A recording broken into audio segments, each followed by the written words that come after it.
Hey, and welcome to Managing Expectations. My name is Victor, and I'm an American living here in Stockholm. And this channel is for folks who, like me, live in Stockholm and want to know if an event or an activity is worth their time.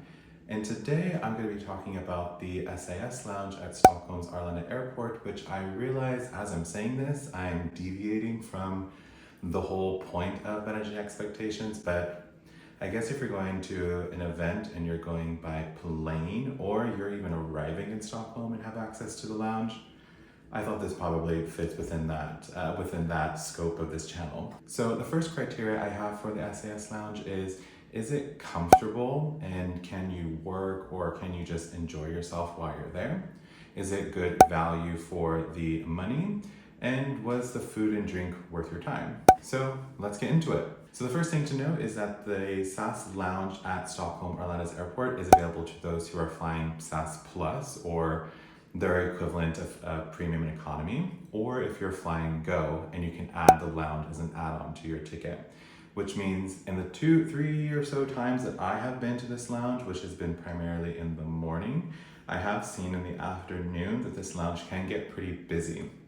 And I think that's because of the kind of combination of the folks going to this lounge.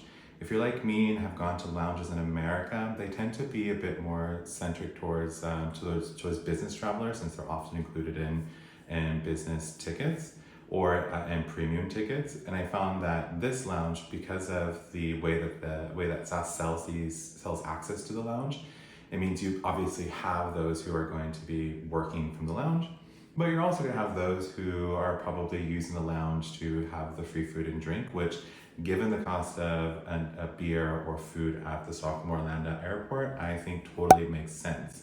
I have seen a couple of groups of guys and girls who are there, I think, going to somewhere fun, and they're already starting this drinking early. So just know that if you're going to this lounge and you're expecting to relax and kind of have some quiet time before your flight, it can just be a little mix. So I can't say it's going to be quiet or not, but I definitely have found that when I go in the morning, which is certainly the last time I've been to this lounge, it was a lot more quiet. There was plenty of space and you can have your food kind of in some peace and quiets. The second tip is that this lounge serves kind of all of the classic breakfast food, and certainly if you're going in the morning, you're going to get the sliced meats, the breads, the cheeses, the granola, kind of everything that if you live in Sweden, you're going to be very familiar with, or if you've even been to any sort of hotel in Scandinavia, this food is going to look pretty much exactly the same, with the slight deviation that there were some hot dishes. I think there was eggs and bacon, which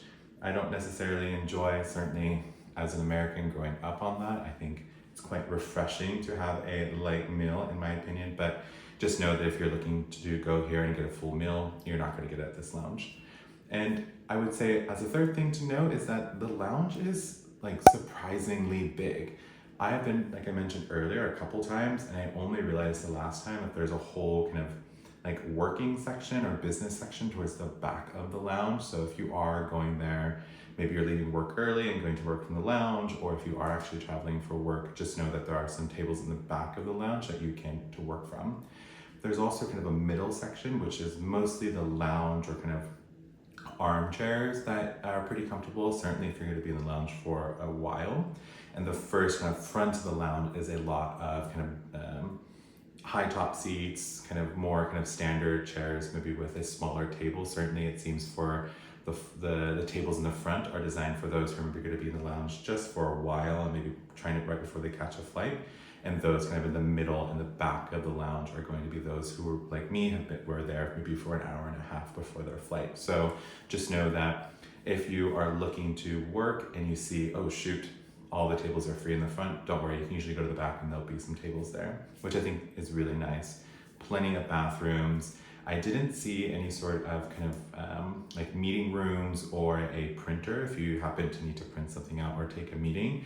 It seemed like many of those amenities were saved for the SAS Gold Lounge, which I'm going to talk about in this video, but just know that you'll probably get a seat. And honestly, if you're living in Sweden for a while, you know that it is totally appropriate to hover around a certain area or table that you want If that person leaves, you are going to be able to quickly get that seat. And my last tip for you is that the staff there is super nice.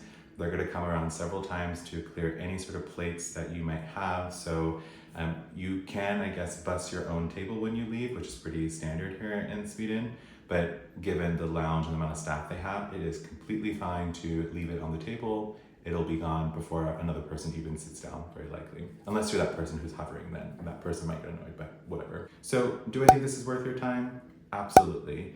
If you're flying SAS Plus, the cost of the lounge is already included in your ticket. So maybe you don't drink too much in the lounge or eat too much in the lounge, since the onboard service is great and it's all free. If you're flying Go, I mean, the cost of a beer, like I mentioned earlier, it's like, gosh, 115 crowns sometimes at the airport. So even if you have 1 or 2 beers just for yourself in this lounge, you're going to be probably saving some money given the cost of it. You also have access to like the food and the comfortable seating. If you're lucky and it's quiet, it's certainly going to be a relief from the E gates, which at times can feel a little claustrophobic, or the F gates, which don't have a lot to offer given how far they are away from kind of the main hub of activity at Terminal 5. So yeah, definitely worth it from a value of money perspective. The second criteria is if the food is good. And I can say that, yeah, the food is okay. There is nothing really special about lounge food, I think, in general. And certainly for the SAS lounge, given that it's serving such a broad group of folks, both those flying in Plus and those flying in Go, and just the sheer volume of the traffic that comes into this lounge, the food is pretty okay. You're not gonna get anything special, but you're not gonna get anything particularly bad.